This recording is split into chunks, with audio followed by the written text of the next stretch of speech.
welcome back to the channel. Today we're going to be working on the 57 again.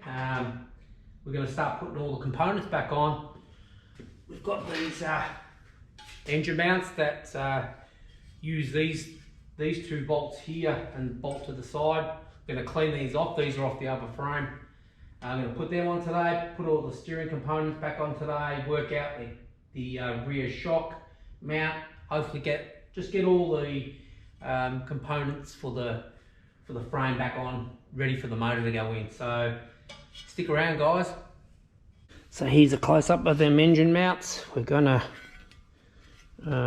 take all these, or grind off all these welds, and that plate should fall off. As you can see, it was pretty rusty anyway. So clean all them up, both sides. And these mounts, I did some research on these, and there wasn't a lot of info about these ones. Usually these, and it goes like that, like this, they use these bolt holes here. A lot of these mounts also have attachments here that when the mount goes on, they drill through here. They sit up here. So first thing we'll do is, these two rivets got to go, so grind them out, grind these two rivets out here, and then clean up them plates, and then start mounting them.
Oh, that's four of them. If you get a clear, done one here.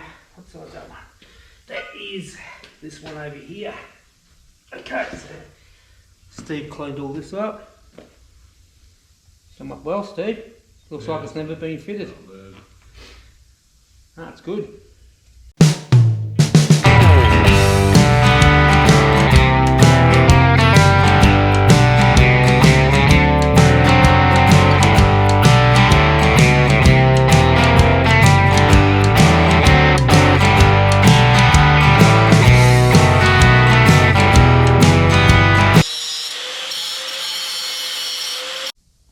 Alright, so punch these holes out. As you can see, they're all punched out. That plate there, that was all bare metal, so Steve cleaned them all up where the welds were, cut off the old frame that was connected to it still, and I just painted some black over it just to help preserve it. And same with this, I'll just paint it up a bit so it won't rust in the future. So I'll get that done now.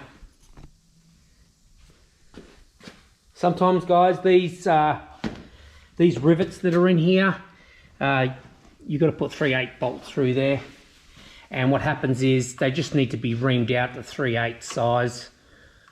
Just don't forget to ream these out 3/8. Even if you buy these CPP engine mounts, or whoever you get them from, Dan Chucks or whatever, it's 3/8, right? And if it's too tight and there's no, like, you don't have movement, or you know, the space between here and here doesn't fit, I read that you can step them up the next size for a bit of adjustment, but I think just by drilling these back out, the 3/8, you won't have a drama. And then we have to drill these two out here, approximately here and here. There's a brace that is through here. You can feel it on the back. And there's a spot weld right there. So this is good, and this side doesn't have one, but it's not going to go nowhere, guys. We're just going to bolt this. We're not going to weld it like people do. People weld these generally because they don't want to take out the suspension to get to these bolts. But we can get to it because the suspension's not in place. So we're going to bolt it in like it's supposed to be, like it was made for. We'll be back. Drill out those holes now, the other two on the other side.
Alright, they're all both bolted on. Steve's going to measure the distance in between them.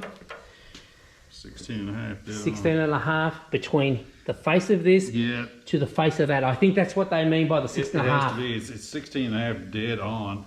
Right. Although normally you would get it like center the bolt.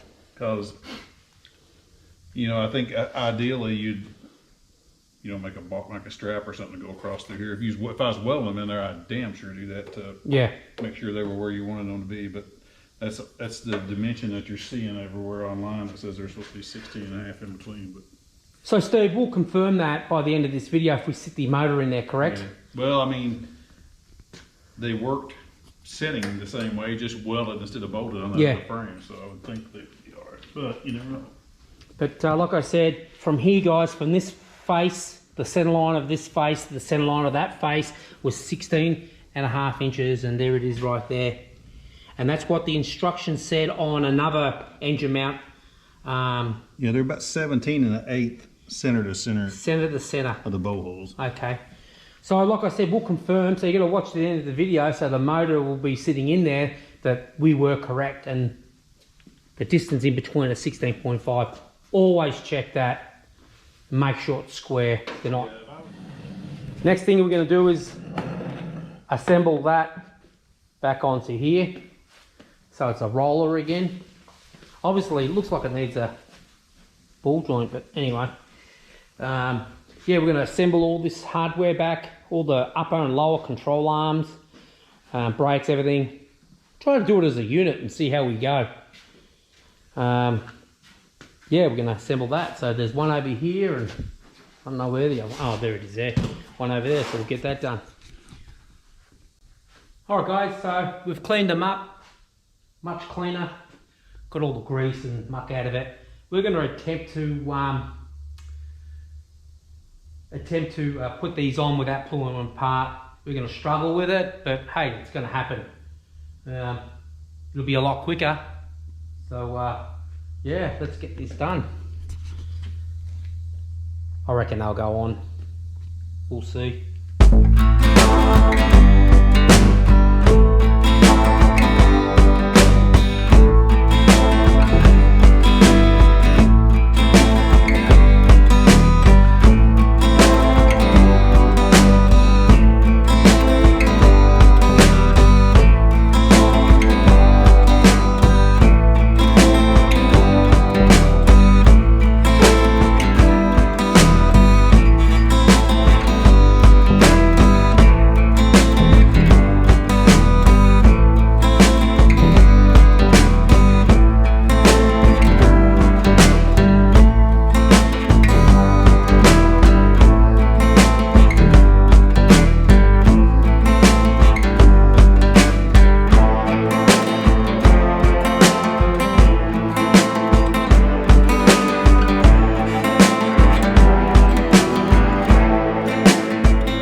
that was an easy install.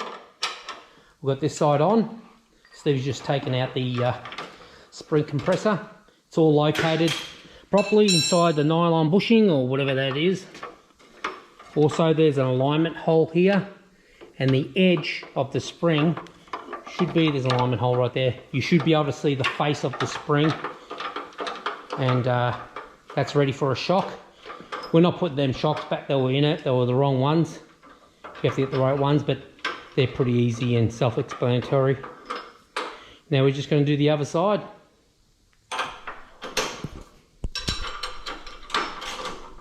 Alright guys, both sides are on now. Springs are located in the right area. Looks good. Everything's bolted up. Next we're going to put on is the drag link. Get all that drag link assembly on. And then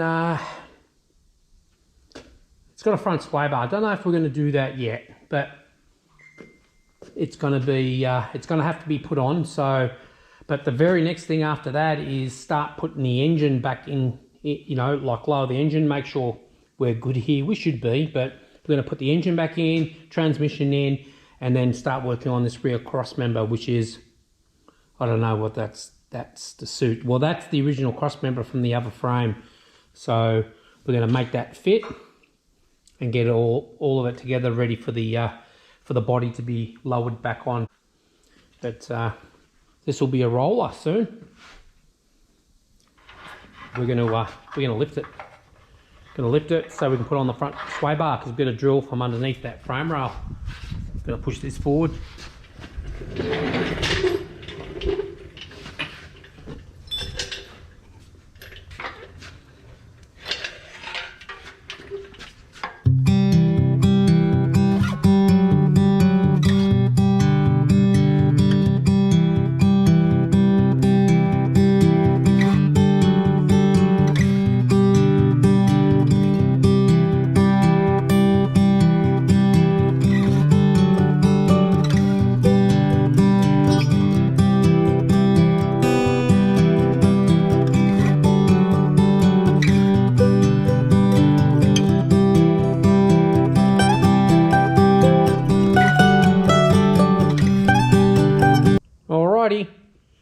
We got the sway bar on, the drag link on, all bolted up. Even put the wheels on. It's a roller again. There you go. Pretty cool. Next thing we're going to do is going to do brake lines, get them all on, and then start putting that motor back in and make it a real roller with an engine and transmission in it. Before people say something and say, hey, your tyres are on, wheels are on backwards. We know that. Yep.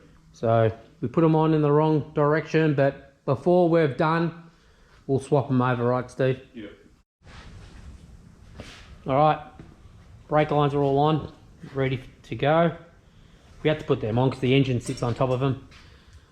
Just going to start with the motor now, get it all hooked up, ready to install back in. All right, be back.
transmission's bolted up to the engine. Trying to work out this cross member, but everything is back where it was.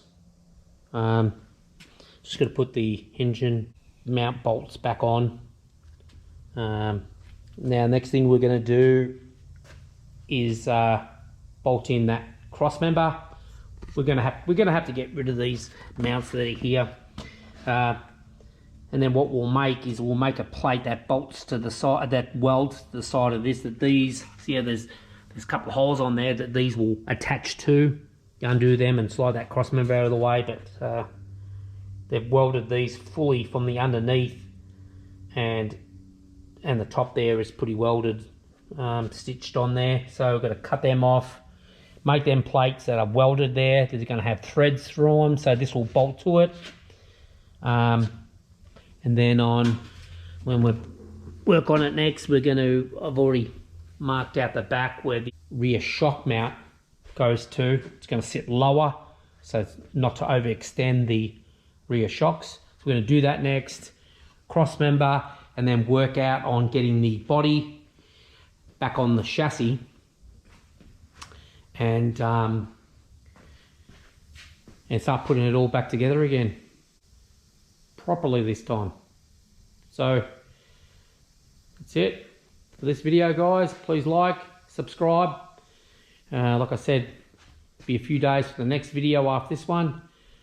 So yeah, thanks for watching, guys. Like, subscribe, and hit the notification, and that's what you call a good day's work right there.